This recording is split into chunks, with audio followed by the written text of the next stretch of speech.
ठीक, तो अब तक आपने देखा ये इम्पोर्टेंट क्वेश्चंस, ठीक है। आई होप आपने नोट कर लिया होगा। अब मैं आपको बताने जा रहा हूँ कि यूनिट 1 में 4 क्वेश्चन, यूनिट 2 में भी 4 क्वेश्चन, यूनिट 3 और 4 में तो बहुत क्वेश्चन, तो इनमें से कौन से 2-3 आप पढ़ें, है ना। वैसे देखो जितने भी लिखा हूँ ना सब इम्पोर्टेंट है। एग्ज़ाम से पहले अगर आप सबको पढ़ें, इस तरह से पढ़ें कि आप उसका आशय लिख सकें, ठीक है, उसकी थोड़ी विशेषता या उद्देश्य लिख सकें।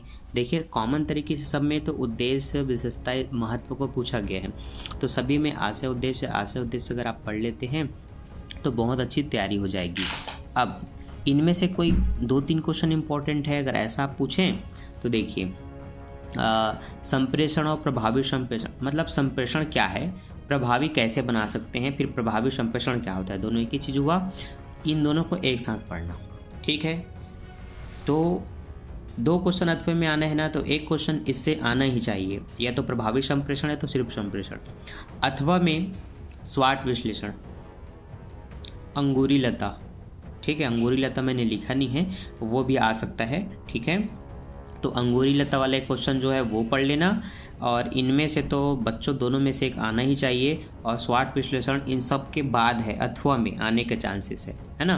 लेकिन आत्मविकास से क्या समझते हैं, स्वाट विश्लेषण, संप्रेषण क्या है, प्रभावी संप्रेषण क्या है, और अंगूरी लता, अगर अंगूरी लता इसमें होगा तो फिर इसमें आप देखेंगे, और इन चारों में कम से कम 2 आपको पढ़ लेना है, ठीक है। लेकिन हाँ थोड़ा सा सबको पढ़ करके जाना, ताकि अगर कुछ वो आया जो जिसको आपने अच्छे से नहीं पढ़ा, थोड़ा पढ़ने पर कुछ तो लिख सकते हो, है ना। तो ये चारों इंपॉर्टेंट है, इन चारों को पढ़ना, इसमें से किसी 2 को अच्छे से याद रख लेना, प्रभावी संप्रेषण और इसको याद कर सकते हो, या फिर इसको, ठीक है। लेटेस्ट में देखना, बीते साल 2022 में अगर इसको पूछा होगा तो इसको पढ़ के जाना, और अगर इसको पूछा होगा तो इसको पढ़ के जाना, ठीक है। क्लियर है, आगे बढ़ते हैं। स्वाट को भी अगर पिछले साल पूछा होगा तो मत पढ़ना, फिर बाकी के जो 3 दिख रहे हैं उनको पढ़ लेना, ठीक है। इतना ही हेल्प कर सकता हूँ, आगे अब इसमें बताता हूँ, ध्यान देना। यूनिट 2 औपचारिक अनौपचारिक, प्रभावी सुनना, संगोष्ठी और श्रोता विश्लेषण, ठीक है। तो यहाँ पर अत्यंत इम्पोर्टेंट हो जाता है प्रभावी सुनना क्या होता है, प्रभावी सुनने के उद्देश्य, प्रकार और आने वाली रुकावटें, ठीक है। इसके बाद इसमें जो बनता है वो अथवा में औपचारिक, संगोष्ठी और श्रोता विश्लेषण का है ना। मुख्य क्वेश्चन के रूप में प्रभावी सुनना आ सकता है या फिर श्रोता विश्लेषण आ सकता है, इन दोनों के अथवा में ये दोनों के चांसेस है, लेकिन कुछ भी हो सकता है एग्ज़ाम में। लेकिन जो आना ही होता है ना, एग्ज़ाम जिसको पूछता है उन्हीं किन्हीं 4 को मैं आपको बता रहा हूँ, ठीक है। तो एक बार इन सभी को पढ़ लेना अच्छे से, ताकि आप इसका आशय और बाकी डिटेल आप अच्छे से लिख सकें। तो मैं चाहूँगा इनको अच्छे से पढ़ लेंगे आप, और इनमें से कोई 2 को अच्छे से याद कर लेंगे, अगर आपकी कैपेसिटी चारों को याद करने की नहीं है तो। लेकिन सबका आशय और उद्देश्य थोड़ा पढ़ करके जाना, क्लियर है। आगे बढ़ें, तो इसमें से एकदम इम्पोर्टेंट क्या हुआ आपका, श्रोता और औपचारिक, प्रभावी, ये तीनों इंपॉर्टेंट है। विचार गोष्ठी भी पढ़ना है, छोड़ना नहीं है, ठीक है। तो ये 3 आपके इंपॉर्टेंट हुए। यूनिट 3-4 में मैंने मिला के क्वेश्चन दिए हैं, तो कितने क्वेश्चन दिए हैं, 1 2 3 4 5 6 7 8 क्वेश्चन समझ सकते हैं, ठीक है।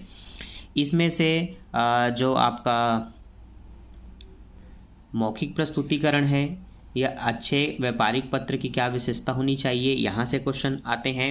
और पत्रों वाले में तो अधिकतर शिकायत के पत्र, तगाते के पत्र, गस्ती पत्र भी आते हैं, जो कि मैंने ब्रैकेट में आपको छोटा सा बताया कि गस्ती पत्र क्या होता है, इसका आशय वगैरह पढ़ लेना, कैसे क्यों लिखा जाता है।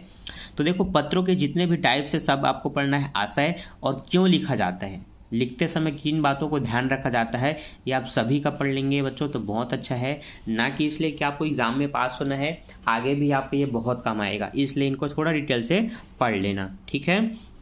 और उसके बाद है अलग जो क्वेश्चन आने का चांस है वो है अनुकूल और प्रतिकूल संवाद, और इधर से आपका विक्रय प्रस्तुतिकरण या सर्वेक्षण या सार्वजनिक क्षेत्र क्या है ना। तो यहाँ से क्वेश्चन आ सकते हैं, 2 क्वेश्चन आना है, तो बाकी के 2 यहाँ से आ सकते हैं। तो पत्रों में से एक क्वेश्चन आना कन्फर्म है, वो चाहिए दे, इनमें से एक क्वेश्चन आएगा और इधर से एक क्वेश्चन आएगा, मतलब 2 क्वेश्चन आएंगे, दोनों में 2-2 करके आपको कोई 2 ही बनाना है, 4 अथवा में करके रहेगा क्वेश्चन, है ना, मिला के कोई 2 बनाना है। तो इन सभी को पढ़ लेना, कंठस्थ याद करके किसको जाना, पत्रों को अच्छे से पढ़ लो तो वो मेरे ख्याल से बन जाएगा। उसके बाद आपका मौखिक, ऐच्छिक और ये भाषण, ये अनुकूलतम, है ना, ये इतना, और इनको भी पढ़ना छोड़ना मत, ठीक है। अब यूनिट 5 में आते हैं।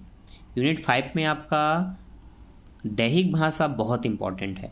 दैहिक भाषा क्या होता है, विभिन्न पहलुओं को समझाइए। साक्षात्कार से क्या है, ये भी अत्यंत इंपॉर्टेंट है। तो ये दोनों ही बहुत इंपॉर्टेंट है। हाँ, लेकिन एक ये ऐसा टॉपिक है जिसको नहीं छोड़ता, कुछ ना कुछ इसके बारे में पूछ देता है। ई कॉमर्स क्या है, आधुनिक मीडिया क्या है, आधुनिक समय में कैसे संचार या संवाद होता है। तो इंटरनेट के माध्यम से, ई कॉमर्स के माध्यम से, ईमेल है, फैक्स है, ट्विटर है, व्हाट्सअप है, इन सब के बारे में आपको नॉर्मली पता है, आप यूज़ करते हैं, तो इनके बारे में आप टिप्पणी लिख सकते हैं। लेकिन बुक में पढ़ने से आपको कुछ पॉइंट मिल सकते हैं, तो एक बार पढ़ लेना। तो ये रहा आपके संचार के यूनिट 1 से लेकर के यूनिट 5 तक के क्वेश्चन जो मैंने आपको बताया। ठीक है, वीडियो अच्छा लगे तो don't forget like, subscribe and share. Bye bye.